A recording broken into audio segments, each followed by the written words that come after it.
going to tell you a story about family remittances, and it's not all fun and games.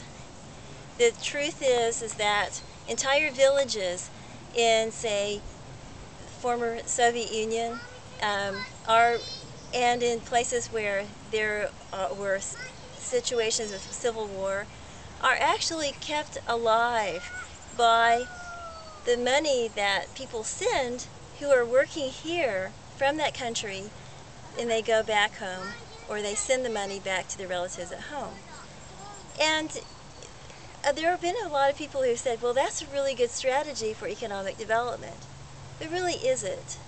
And one thing that's good about it is it does maintain ties, it does keep people learning about each other's cultures, and it gives a sense of identity.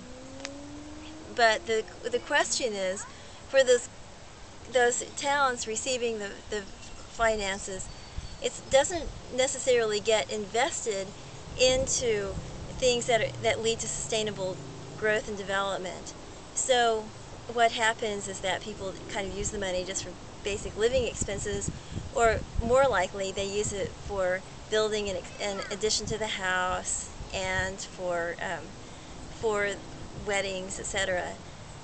And what that leads to, it leads to very interesting kinds of changes within different cultural values, because the more people work here and start doing the daily life of like Americans or say Europeans, and they start sending money back to maintain the old life, then the two cultures come in collision, and it leads to very interesting exchanges of ideas and kind of cultural conflicts within families. And there have been a number of novels that have explored these types of experiences and these transitions. V.S. Naipaul is a Nobel Prize winner who actually explored those, and I really recommend A House for Mr. Biswas. He explores an example of a person who is from a part of a diaspora who goes through that transition. And there are others who have written about that, and I'll talk about those in a future event or occurrence video.